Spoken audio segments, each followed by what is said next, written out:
خطبے کا حال، عبادت اور ریاضت کا حال یہ تھا کہ بے شمار فقہی مسائل کو بھی حل کیا، اور احادیث بہت بڑے محدث بھی تھے۔ اس کے باوجود رمضان شریف کے مہینے میں امام صاحب 61 قرآن پاک ہر رمضان کے مہینے میں ختم فرماتے، ایک دن کے وقت ایک رات کے وقت۔ 30 اگر روزے ہوں تو 60 قرآن یہ بنتے ہیں، اور ایک قرآن پاک رات تراویح میں سناتے۔ 61 قرآن پاک صرف رمضان کے مہینے میں ختم فرماتے۔ اور آپ کے سیرت لکھنے والوں نے یہ بھی لکھا، جس جگہ پہ امام اعظم ابو حنیفہ رحمۃ اللہ علیہ کا وصال ہوا، اس جگہ پہ امام صاحب نے 7000 قرآن پاک ختم فرمایا۔ اگر آج وہ ضرب اور تفریق کرو تو سوچو، عقلیں حیران ہوتی ہیں۔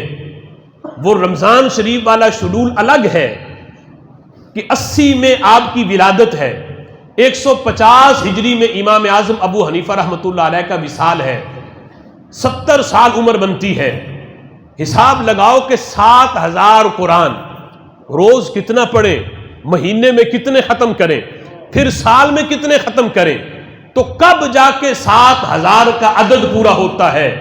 بقیہ کام بھی اپنی جگہ پہ، فقہ کی تدوین، لوگوں کے مسائل کو حل کرنا، حدیثیں لینا، پھر حدیثیں آگے پہنچانا، یہ سارا کام بھی اپنی جگہ پہ جاری رہا۔ لیکن عبادت اور ریاضت کا یہ حال تھا، 40 سال تک عشاء کے وضو سے فجر کی نماز بھی ادا کی۔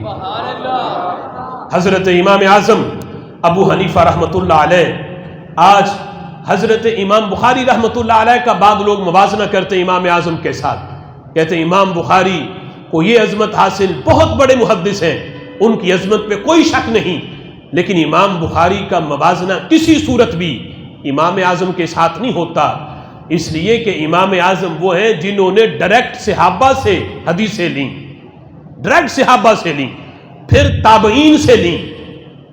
یہ امام اعظم کی عظمت ہے۔ اور امام بخاری کی پوری بخاری شریف کے اندر صرف 22 ثلاثیات ہیں۔ امام اعظم اور نبی پاک علیہ الصلوۃ والسلام کے درمیان صرف ایک واسطہ ہے صحابہ کا، ڈائریکٹ صحابہ سے لیں، یا 2 واسطے ہیں، لیکن امام بخاری کے کم از کم جو سب سے کم واسطے ہیں وہ 3 ہیں، اور وہ بخاری شریف میں تمام حدیثوں میں ان کی تعداد صرف 22 ہے۔ وہ 22 ثلاثیات جن کو امام بخاری جن پہ فخر کرتے ہیں، امام اعظم وہ ہیں جس پہ امام بخاری کو فخر ہے، امام اعظم کا اس سے آگے والا درجہ ہے۔ امام بخاری میں واسطے 3 آتے ہیں، لیکن امام اعظم وہ ہیں جن میں اور رسول اللہ کے درمیان صرف ایک واسطہ صحابہ کا آتا ہے، ڈائریکٹ صحابہ اکرام علیہم رضوان سے انہوں نے حدیثیں لیں۔ اور پھر امام بخاری رحمۃ اللہ علیہ کے شیوخ جو ہیں، ان میں امام اعظم ابو حنیفہ کے شاگردوں کا نام ہے۔